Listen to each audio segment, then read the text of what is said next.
গিয়েছিলাম সুন্দরবনে। সকালবেলা আমরা খুব ভোরে ওয়েট করতেছিলাম বাসের জন্য। প্রায় অনেকক্ষণ অপেক্ষা করার পরে বাস আমাদের সামনে চলে আসলো। আমাদের ই-লার্নিং প্রতিষ্ঠানের পক্ষ থেকে যে ট্যুরে গিয়েছিলাম সেইটা আপনাদের সাথে শেয়ার করব আজকে। সুন্দরবন ট্যুর ছিল করমজলে। অলরেডি আমাদের বাস কিন্তু চলে আসছে। আচ্ছা, আমরা এখন আস্তে আস্তে করে সবাই বাসে উঠে পড়ব। পিকনিক সম্পর্কে কিছু বলো। কি সম্পর্কে? পিকনিক সম্পর্কে ধন্যবাদ। পিকনিক মানে একটা আনন্দ ঘন পরিবেশ। আমরা যাচ্ছি আসলে করমজলের উদ্দেশ্যে, যদিও প্রচুর রোদ। জি, আমি আগেও এসেছি, কিন্তু বন্ধুদের সাথে একটা ট্যুর। আচ্ছা, এতক্ষণ আপনারা শুনলেন। আমরা আস্তে আস্তে করে ট্রলারের দিকে যাচ্ছি এবং অলরেডি ট্রলারের কাছে চলে গেছি। ট্রলার অলরেডি কাছে চলে আসছে।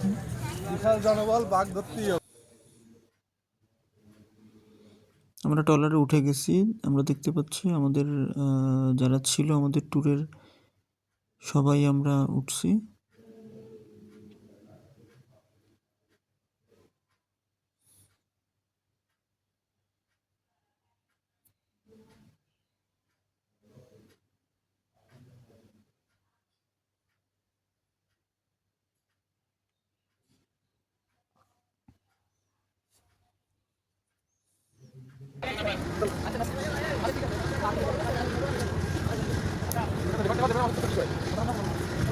আচ্ছা, আমরা কিন্তু সুন্দরবনের এই পাশে চলে আসছি, অলরেডি নেমে গেছি।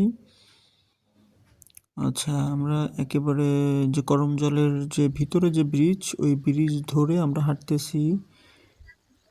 আমাদের স্যাররা ছিলেন এবং সামনে আমাদের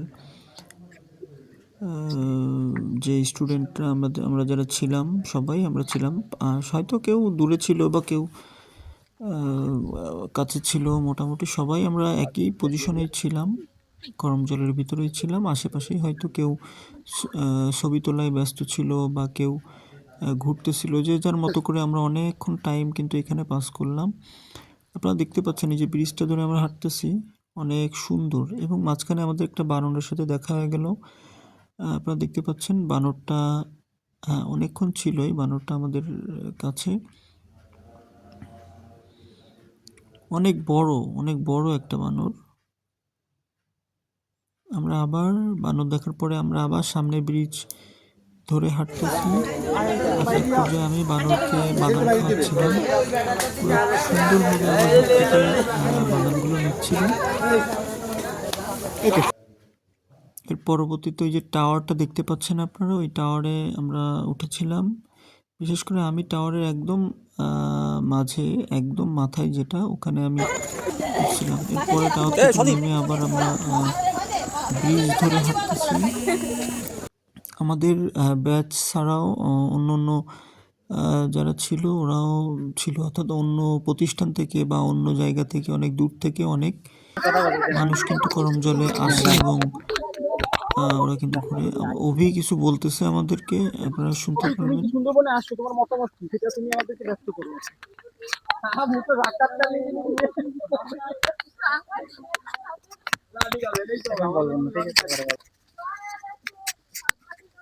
আমাদের কন্টেস্ট পেয়ে যাই মাহফুজ ভাই, ইউটিউবার আছে।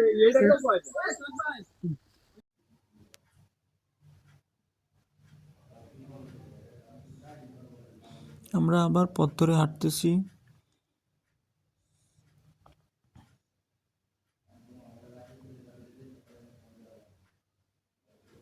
আমাদের খুব ভালো লাগতেছে।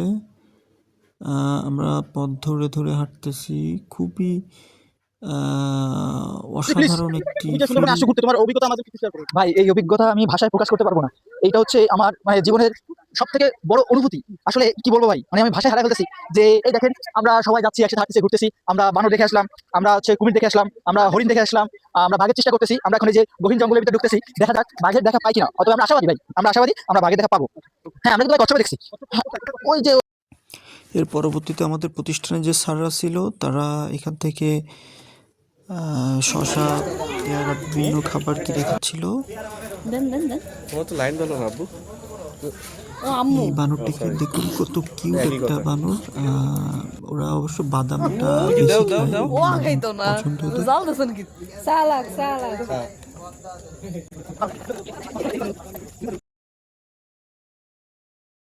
আমি মাঝে মাঝে একটু সেলফি তুলছিলাম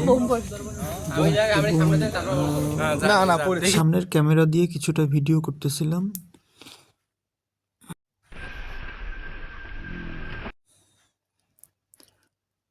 সব মিলিয়ে আসলে অনেক সুন্দর একটা মুহূর্ত ছিল আমাদের। আমরা খুব এনজয় করছিলাম, খুবই ভালো লাগতেছিল।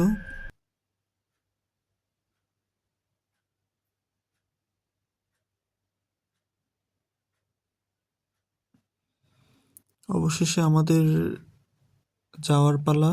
আমরা অলরেডি নৌকা থেকে দেখতে পাচ্ছেন নৌকা থেকে সবাই নেমে যাচ্ছে এবং আস্তে আস্তে করে আমরা চলে যাচ্ছি। তবে তার আগে একটা ফুটেজ আমি এখানে নিয়েছিলাম সুন্দরবনের ভিতর, আর একটা ফুটেজ আমি আপনাদের দেখার জন্য এটাকে অ্যাড করে দিয়েছি।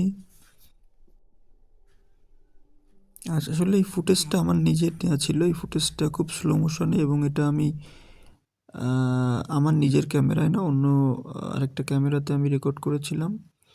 আপনারা বাইরের ভিউটা দেখতে পাচ্ছেন, খুবই খুবই সুন্দর একটা ভিউ এবং খুবই মজার একটা ভিউ।